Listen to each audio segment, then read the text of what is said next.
Welcome to the Explainer. Today, we're going to unpack one of your body's most common and, as you're about to find out, one of its most powerful reflexes.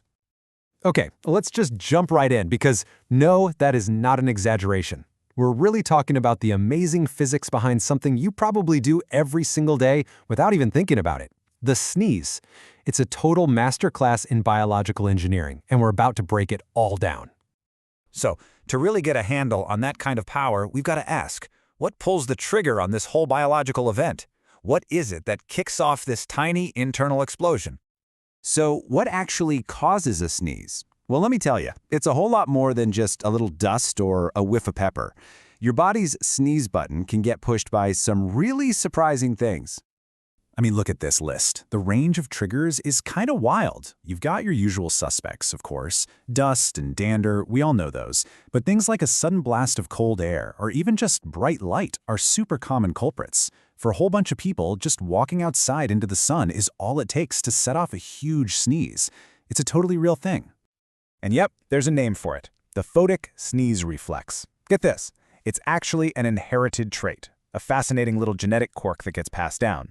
The thinking is that it might be a case of some crossed wires in the brain, where the signal coming from your eye gets accidentally picked up by the nerve that controls sneezing. So, if the sun makes you sneeze, you've got your ancestors to thank for that. Welcome to the club. Okay, so the trigger's been pulled. What happens next? Let's trace the signal, this incredible neural chain reaction that happens in like a split second.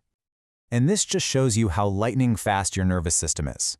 First, boom, your sensory nerves shout, "Hey, we've got an intruder."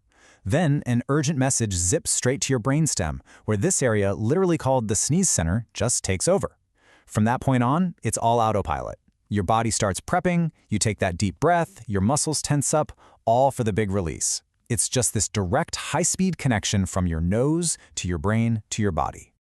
So, we've got this seriously powerful force building up inside you. And that brings us to something really important, a big piece of health advice, actually. We need to talk about why you absolutely, under no circumstances, should try to hold in a sneeze. I mean, think about it for a second. What happens when you try to contain an explosion? All that energy, all that pressure, it's gotta go somewhere, right? And when that's happening inside your body, well, the consequences can be pretty serious. And this is the bottom line. The potential damage is severe. We're talking about real physical harm. That massive pressure, with nowhere to escape, can shoot right up into your middle ear and could rupture an eardrum. It can damage tiny blood vessels in your eyes or even your brain.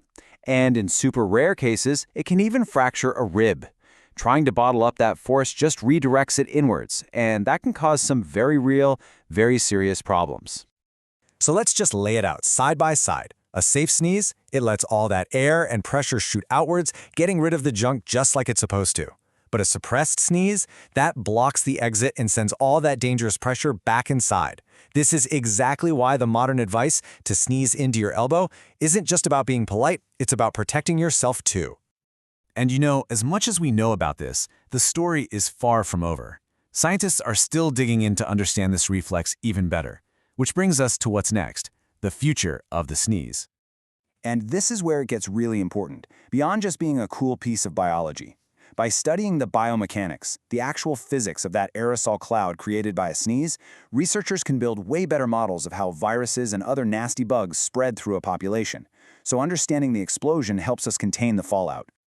So, let me ask you, after all this, the next time you feel that little tickle in your nose, are you ever going to think of it as just a reflex again? The big takeaway here is that your body is this incredible, powerful machine, capable of unleashing explosive force in a blank. It's just another reminder that even our simplest, most automatic actions are way more complex and amazing than we ever give them credit for.